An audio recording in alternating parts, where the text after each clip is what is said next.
noite, igreja. Vocês estão felizes com Jesus? E Jesus está feliz com você?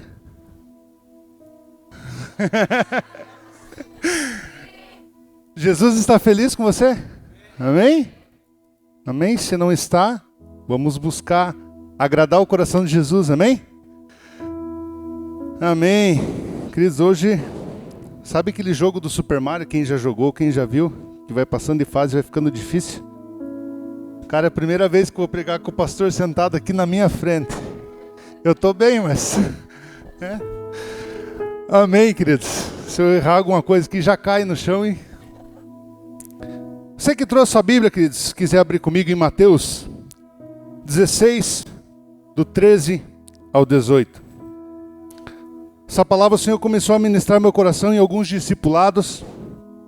E é algo que acendeu uma chama no meu coração. E eu queria compartilhar com vocês a respeito disso. A palavra do Senhor diz assim: E chegando Jesus às partes de Cesareia de Filipe, interrogou os seus discípulos dizendo: Quem dizem os homens ser o Filho do Homem? E eles disseram: uns João Batista, outros Elias, e outros Jeremias, ou um dos profetas.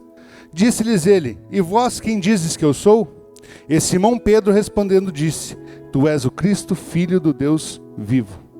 E Jesus respondendo disse-lhe: Bem-aventurado és tu, Simão Barjonas, porque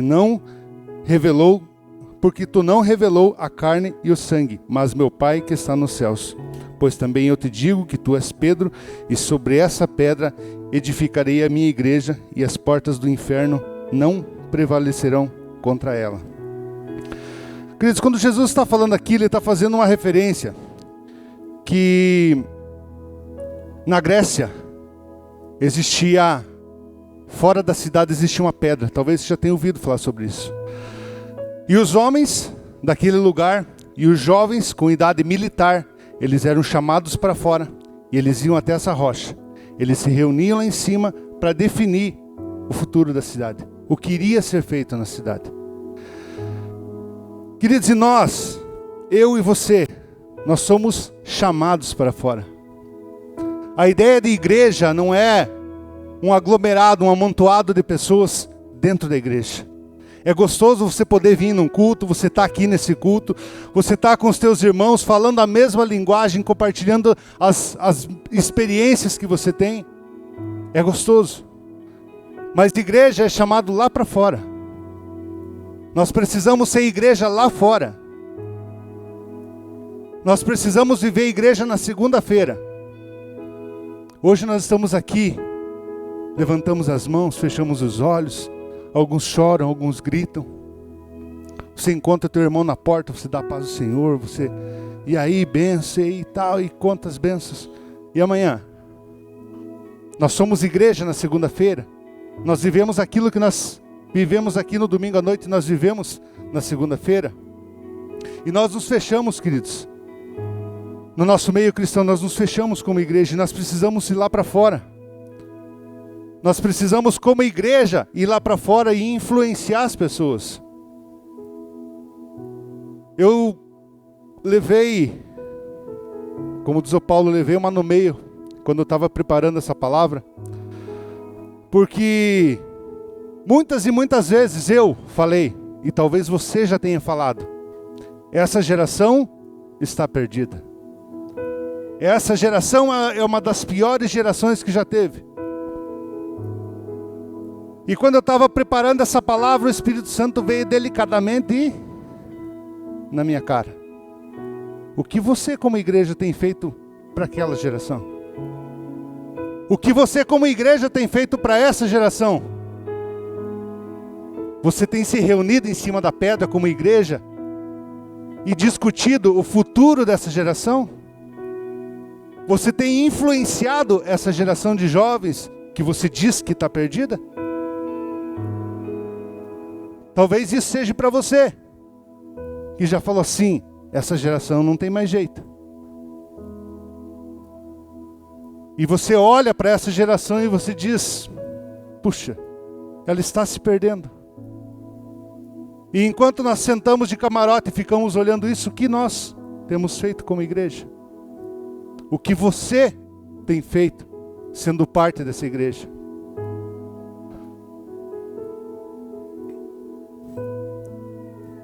Nós achamos, querido, que essa é a responsabilidade dos pastores. Porque tem problemas na minha sociedade, em São Luís, lá tem problema, tem pessoas se separando, o pastor vai lá visitar. Mas tem pessoas que estão passando fome, o pastor dá um jeito na agenda dele e vai lá visitar. O pastor recebe para isso, o pastor não trabalha, o pastor recebe para isso. Talvez isso já tenha passado pela tua cabeça. O pastor não trabalha, só fica em casa. Se vocês soubessem, queridos. E muitas vezes nós achamos que é o papel do pastor. Mas eu não sou líder. Eu não preciso fazer. Você não é líder, mas você é igreja. E quando está falando aqui, não está falando para a liderança ou para os pastores. Está falando para a igreja. Para a eclésia, a minha igreja. E quando nós fazemos parte de uma igreja, nós precisamos influenciá-la fora. O problema é que nós vivemos igreja no domingo. Eu já compartilhei isso um dia. A Helena, filha do Paulo, chegou para mim e falou: olha minha roupa de culto. E isso é para muitas pessoas que colocam a sua roupa de culto, se transforma. Agora eu sou crente. No domingo, das 6 em diante, que você coloca a sua roupa quando você se arruma, agora eu sou crente. Até às 10, quando chego em casa, tirou a roupa de crente, eu não preciso viver a igreja. E aí que nós precisamos entender, queridos, que nós precisamos viver a igreja lá fora. Nós precisamos ser uma igreja relevante. E o que é ser uma igreja relevante? Uma igreja com 200, 300, 500, 1.000 pessoas, 2.000 pessoas. Nós tivemos a oportunidade de estar numa igreja em Ponta Grossa com 7.000 pessoas. Eles têm. É uma igreja relevante? Em número de pessoas, sim. Eles têm 890 células. É uma igreja relevante? Sim. Em número. Mas uma igreja relevante no reino é uma igreja que toca lá fora. Nós podemos ter uma igreja aqui com 60, 70 pessoas dentro do templo. Mas são 60, 70 pessoas que são como aqueles homens-bomba, sabe? Aqueles terroristas que estão cheios de bomba aqui. Que aonde você chega, você transforma o lugar. Aonde um membro do corpo de Cristo, de uma igreja relevante, chega, ele transforma o ambiente. As pessoas olham e dizem: puxa, ele é diferente. Isso sim é ser uma igreja relevante, queridos. Isso é ser uma igreja que vai impactar na sociedade. São pessoas que a oportunidade que têm, eles estão lá ministrando pessoas, ajudando pessoas. E ser irrelevante não quer dizer você chegar lá e colocar o evangelho goela abaixo. Ser uma igreja relevante é você se importar com a dor das pessoas. É talvez você ver alguém passando necessidade e você ajudar. É talvez você ver pessoas em dificuldade e você estender uma mão. No livro de Lucas 5, do 1 ao 11.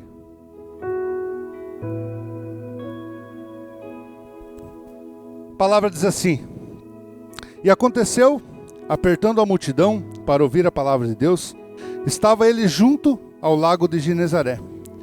E viu estar 2 barcos junto à praia do lago. Os pescadores, havendo descido deles, estavam lavando as redes.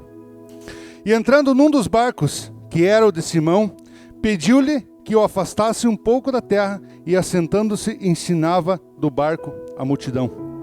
E quando acabou de falar, disse a Simão: faze-te ao mar alto e lançai as vossas redes para pescar. E respondendo Simão, disse-lhe: mestre, havendo trabalhado toda a noite, nada apanhamos, mas sobre a tua palavra lançarei as redes. E fazendo assim, colheram uma grande quantidade de peixes, e rompia-lhes as redes. E fizeram sinal aos companheiros que estavam no outro barco, para que fossem ajudar. E foram e encheram ambos os barcos de maneira tal que quase iam a pique. E vendo isto, Simão Pedro prostrou-se aos pés de Jesus, dizendo: Senhor, ausenta-te de mim, que sou um homem pecador.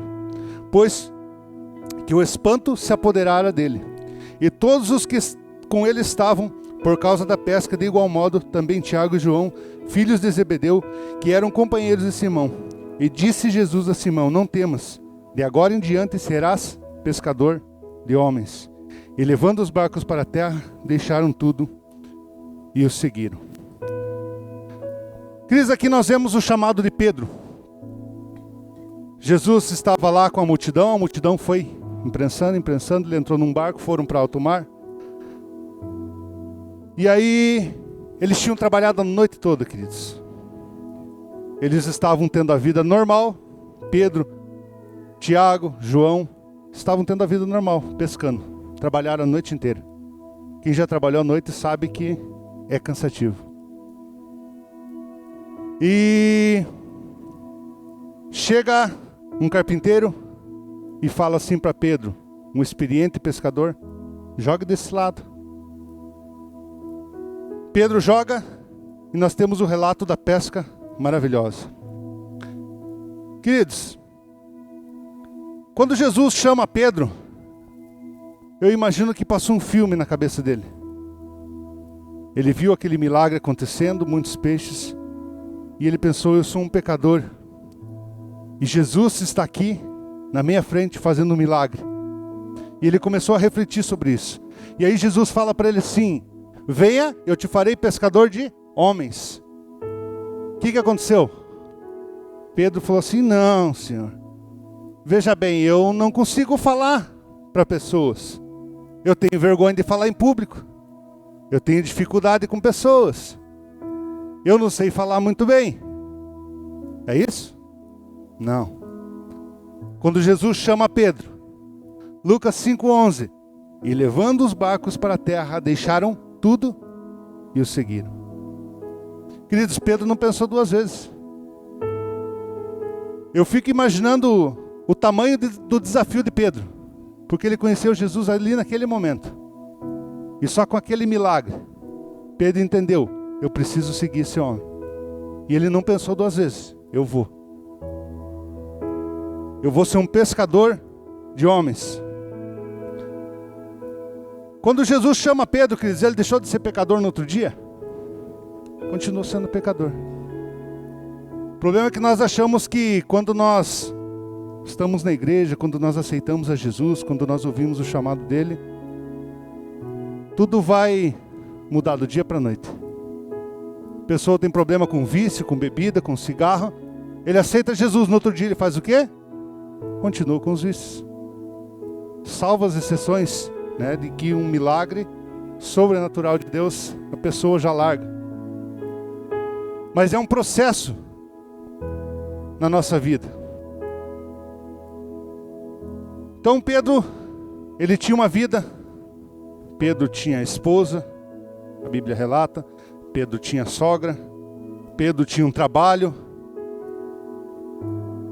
Tinha os gastos. E do nada, ele larga tudo. E mulher, sogra, dá gastos, né?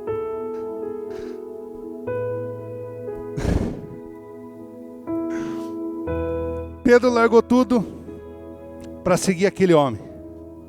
O interessante, queridos, que Jesus não prometeu nada a Pedro. Ele apenas falou: venha que eu vou te fazer pescador de homens. Ele não falou: venha que eu vou te dar um salário de tanto. Ele não falou: venha que você vai ser famoso ao meu lado. Ele não falou: venha que você vai ter reconhecimento de pessoas. Venha que você vai ser bem sucedido. Ele falou apenas: venha. E Pedro foi. E talvez, queridos, você já tenha, em algum momento da tua vida, ouvido esse chamado de Deus para a tua vida. Talvez o Senhor já tenha ministrado ao teu coração, dizendo assim: ei, venha, que eu quero te fazer pescador de homens. Ah, mas eu vou largar meu trabalho, eu vou largar tudo, queridos. Para alguns, o chamado é esse. Para outros, o chamado é pescador de almas, pescador de homens. Alguns vão largar tudo para viver do ministério. E outros vão viver ganhando homens no seu dia a dia. Lembra lá quando ele fala, vão, prega o evangelho, ensinando aquilo que vocês aprenderam. O ide, queridos, é no teu dia a dia, no teu trabalho. Você sendo influência onde você está. Talvez tenha lugares que você vai estar que eu não vou conseguir alcançar. Talvez tenha pessoas que você vai alcançar que eu não vou alcançar. Quem gosta do meio do cavalo, talvez você vai alcançar mais pessoas na tua roda de amigos do que eu. E o chamado do Senhor é para a tua vida hoje. O chamado de Deus é para a tua vida. Se você não ouviu esse chamado, o chamado de Deus é para você hoje. Deus está dizendo assim, ei, eu quero te fazer pescador de homens. Ele não está falando para você hoje largar o teu trabalho. Isso é entre você e Ele, se for da vontade de Deus. Mas o chamado é ganhar pessoas. É pescar homens, pescar almas.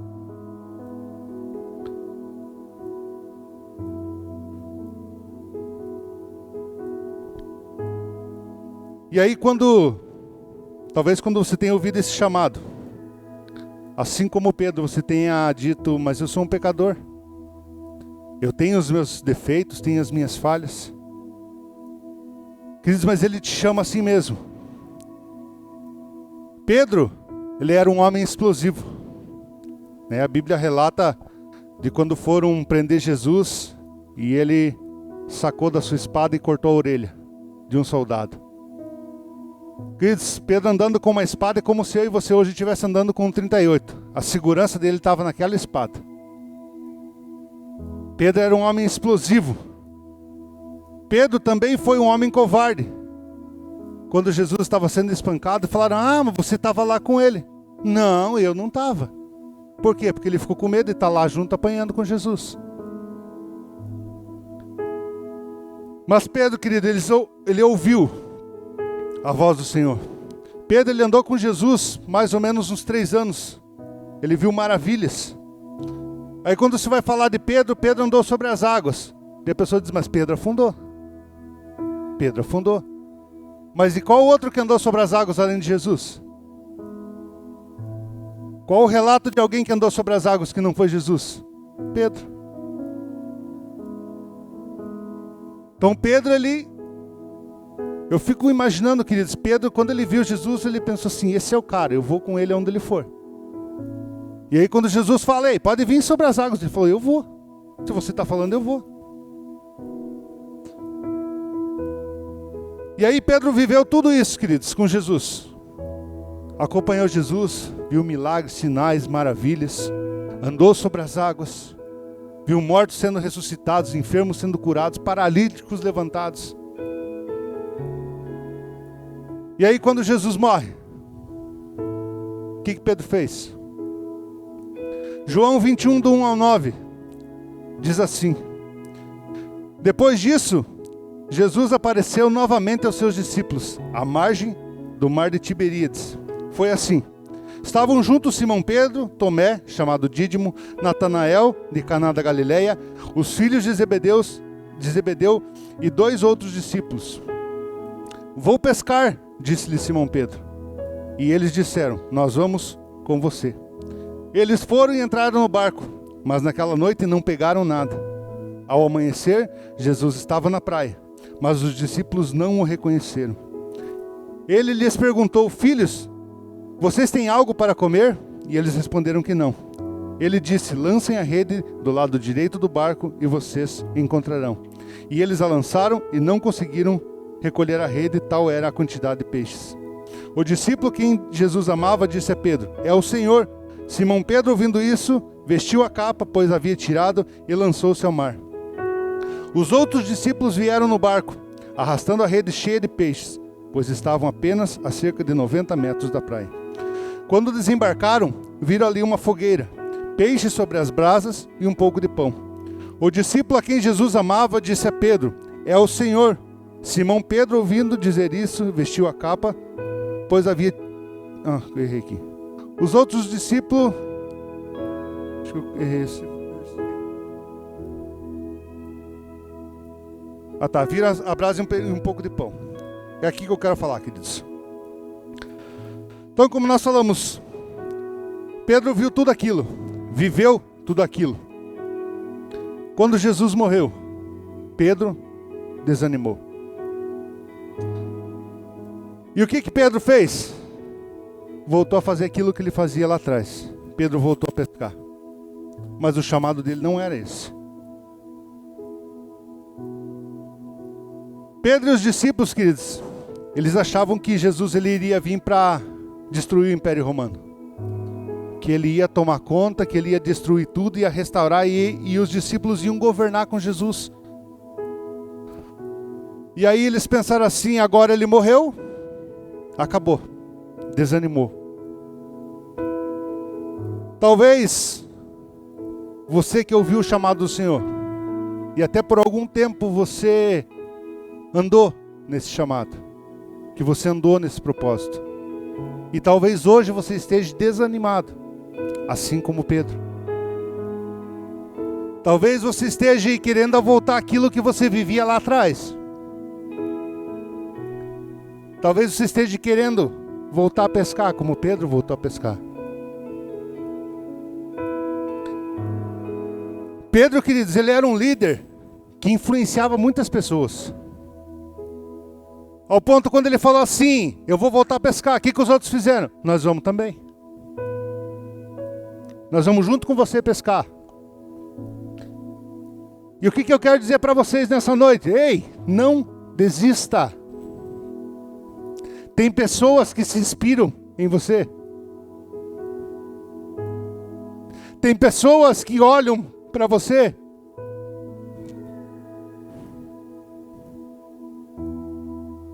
Você é um líder que foi chamado por Jesus. Se você desistir, tem pessoas que vão voltar como você e vão se desviar daquilo que Deus tem chamado para você fazer.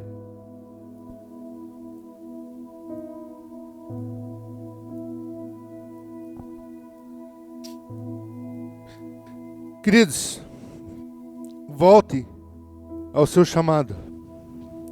Volte àquilo que Deus tem chamado você para fazer.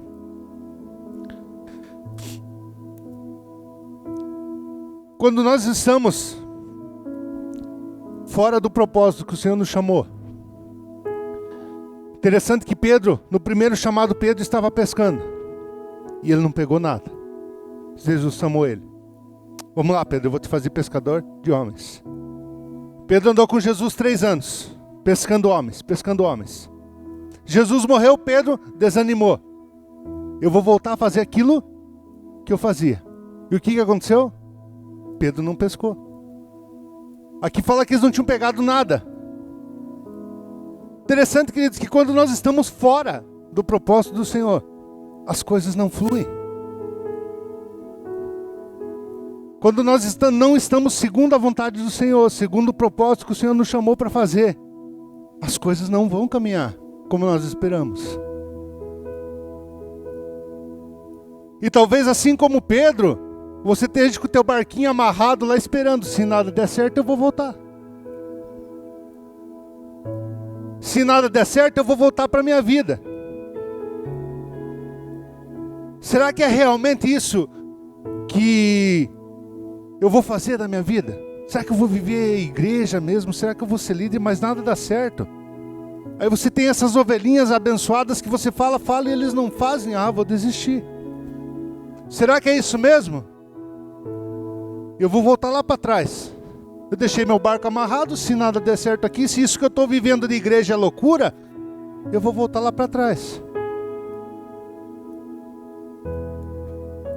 Não parece, queridos, mas pessoas se espelham em você. E se Deus chamou você, se Deus te levantou como um líder, assim como Pedro te chamou para pescar homens, pessoas se inspiram em você. E se você desistir hoje, Se você desistir hoje do teu chamado, tem pessoas que vão desistir junto com você. Quando Pedro falou, eu vou voltar a pescar, eles falaram, nós vamos também. Vamos abandonar tudo aquilo que nós vivemos. Todos eles tinham vivido aquilo que Pedro viveu. Eles andavam com Jesus.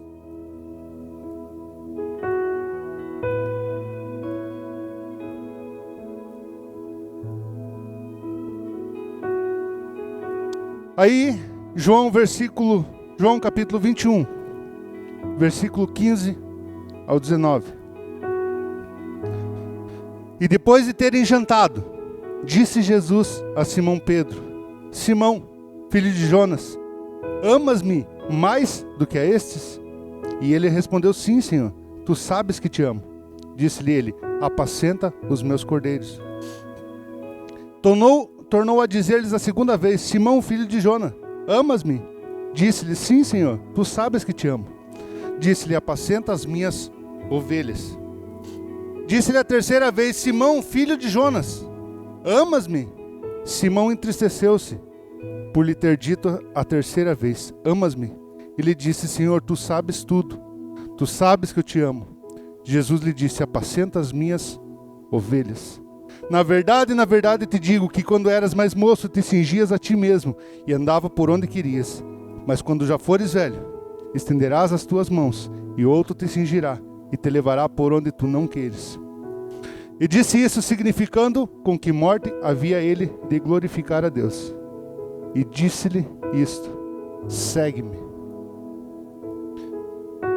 Queridos, Jesus restaura o chamado de Pedro. Pela segunda vez, Jesus chega para Pedro e diz, segue-me, apacenta as minhas ovelhas. Aqui quando está falando, queridos, Pedro, tu me amas, tem um jogo de palavras. Eu custei a entender, já ouvi várias vezes e eu sempre busquei entender isso. Jesus está falando assim, Pedro, tu me amas? Jesus, eu gosto de você. Pedro, tu me amas? Jesus, eu gosto de você. Aí quando Jesus pergunta para a terceira vez, aquilo cai como uma pedra no coração de Pedro. Tu me amas, Pedro? E ele fala assim, Senhor, tu sabes de todas as coisas. Você sabe que eu te amo. Ele falou, então cuida das minhas ovelhas. Queridos, nós como pastores, como líderes, como igreja, nós amamos a Jesus. Por isso que nós cuidamos de pessoas. Nós amamos a Jesus, por isso que nós pastoreamos pessoas. Nós amamos a Jesus, por isso que nós desgastamos as nossas vidas por pessoas. Para restauração de casamentos, restauração de ministérios, restauração de chamados. E é isso que Jesus quer fazer nessa noite, Ele quer restaurar o teu chamado.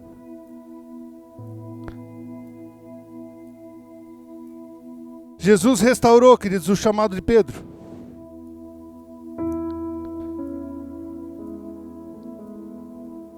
Não é pelo que nós sabemos, não é pelo que você sabe.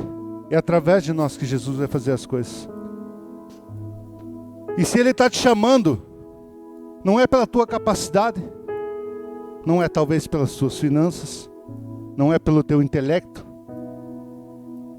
mas Ele quer fazer através de você. E Ele está restaurando o teu chamado. Todo chamado, queridos, envolve renúncia. Todo chamado envolve sacrifício. Deus não está nem aí para as tuas conquistas. Deus não está nem aí para aquilo que você tem. Ele está realmente importado com as tuas renúncias. O que você tem renunciado? Renúncias doem, queridos. Renúncias machucam. Renúncias geram lágrimas. Mas nós precisamos renunciar. E eu entendo aqui que da primeira vez Pedro foi lá e amarrou o barquinho dele na praia para seguir Jesus. Quando Jesus chama ele pela segunda vez, ele vai lá e afunda os barcos. Aqui eu não volto mais. E eu quero dizer para você nessa noite, que se Jesus está te chamando, ou se Jesus está restaurando o teu chamado nessa noite, talvez seja a hora de você afundar teus barquinhos lá atrás e dizer assim, para lá eu não volto mais. Daqui para frente, eu vou seguir o meu propósito, que é ser um pescador de homens. Como eu falei, queridos, todo chamado vai nos levar à morte. Morte física, morte do nosso orgulho, morte do nosso achismo, morte dos nossos ataques de explosão, dos nossos ataques de superioridade. E nós vamos renunciando tudo isso por causa do nosso chamado. Versículo 18 diz assim: na verdade te digo, que quando eras mais moço, te cingias a ti mesmo, e andava por onde querias. Mas quando já for velho, estenderás as mãos, e outro te cingirá, e te levará por onde tu não queres. E disse isso, significando com que morte havia de glorificar a Deus. E disse-lhe isto: segue-me. Queridos, aqui o que ele está dizendo? Pedro, quando você era mais novo, antes de eu te chamar, você fazia o que você queria. Você andava por onde você queria, você ia para o lado que você queria. Agora eu estou te chamando. Agora é a minha vontade. Não é mais a tua vontade. Você vai fazer o que eu te pedi. E ele estava se referindo ao quê? À morte de Pedro. Jesus sabia que Pedro ia ser morto por causa disso. E esse chamado vai nos levar para a morte, queridos. Como eu falei, morte física. Quantas pessoas... Eu vi um relato esses dias de um missionário, queridos, que ele foi para uma tribo muito retirada. Que muitas pessoas já tinham ido para lá, já tinham sido mortas. E falaram para ele: mesmo assim você vai? Ele falou: eu estou pronto para ir. Ele não chegou nem próximo da praia, queridos. Ele já tinha sido morto a flechadas. Algumas pessoas, algumas, não vão morrer fisicamente, queridos. Mas muita coisa dentro de você vai morrer. Quando você realmente aceitar esse chamado e fazer aquilo que Deus tem pedido para você fazer. Pedro teve o seu chamado restaurado, queridos. Pedro foi restaurado. Quando nós lemos os relatos de Pedro aqui, não é o mesmo Pedro lá das cartas de Pedro. O Pedro explosivo, o Pedro nervoso, não é o mesmo Pedro das cartas de Pedro. 1 Pedro diz assim, 3 do 8 ao 9.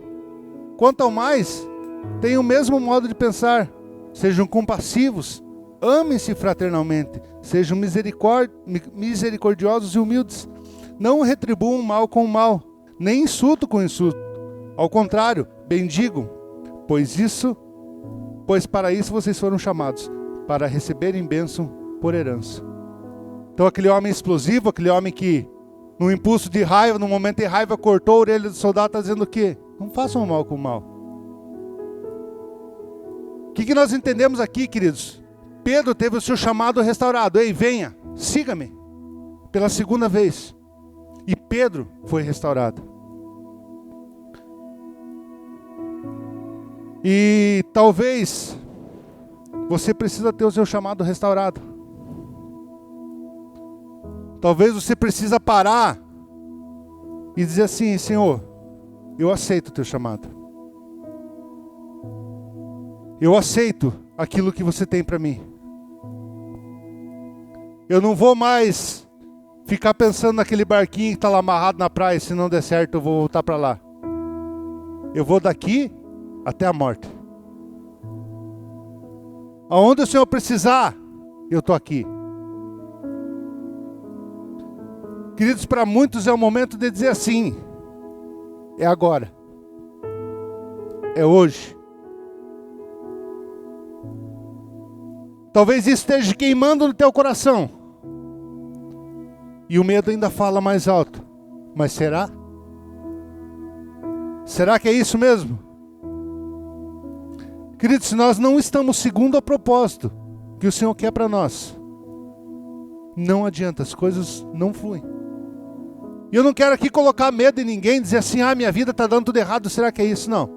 Você sabe qual é o chamado de Deus para a tua vida. Queridos, eu ouvi, como eu já falei algumas vezes, eu ouvi pastor falando, se eu não me engano, foi no nosso primeiro culto de confraternização. Não fazia um ano que a gente estava aqui. Não, foi em julho, em dezembro a gente tinha um culto de confraternização aqui na igreja, no Natal. E eu lembro que o pastor aqui em cima e aqui, ele falaram, nós abrimos mãos dos nossos sonhos para viver a igreja. Falei, esse cara é louco. Vai abrir mão dos sonhos para viver a igreja. E nós tivemos o nosso chamado restaurado, queridos. Por isso que hoje nós estamos vivendo igreja. Esses tempos atrás, nós ligamos para o pastor, para a Kelly, falando com ele, pastor, tá assim, né? A gente tá bem corrido, tá bem cansativo e tal. Eles falaram assim, então faz pra gente uma como é que tá a agenda de vocês?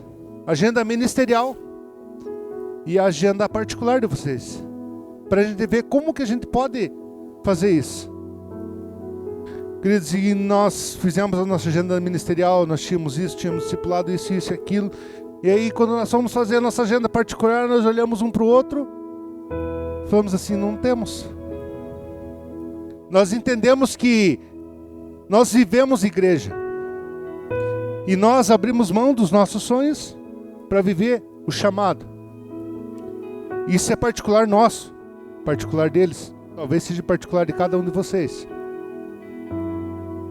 Mas talvez é o momento de você parar hoje e dizer assim, Senhor, qual é o teu chamado para mim? Queridos, nós precisamos ser uma igreja relevante. Nós precisamos viver isso que nós vivemos aqui, lá fora. Quantas e quantas pessoas, você não precisa de muito tempo para pensar, quantas pessoas estão vivendo uma vida miserável, uma vida desgraçada, lá no mundo. Precisando que nós, igreja, eu, você, que estamos negligenciando o nosso chamado, fazendo o corpo mole para o nosso chamado. Porque como eu falei, todo chamado traz renúncia. E a tendência do ser humano é viver uma vida numa zona de conforto. Eu tenho minha casa, eu já tenho meu salário que dá para mim viver, tenho meu carrinho, eu vou ficar loqueando por quê? E esse é o chamado hoje, queridos, para você. Que isso possa cair no teu coração. E você entender que Deus está te chamando para ser um pescador de homens. Deus está restaurando o teu chamado. Deus está restaurando o teu chamado. Deus restaurou o teu chamado. Quando nós estávamos aqui em cima, eu via como se Jesus estivesse se alegrando. Quem conhece, queridos, a vida do Thiago? A gente está 4 anos junto. Para mim ver ele aqui em cima hoje, meu coração transbordou de alegria. De ver um chamado restaurado. Quantas e quantas vidas vão ser impactadas através da tua vida. E Deus tem isso para a tua vida, queridos. Queria que vocês se colocassem em pé.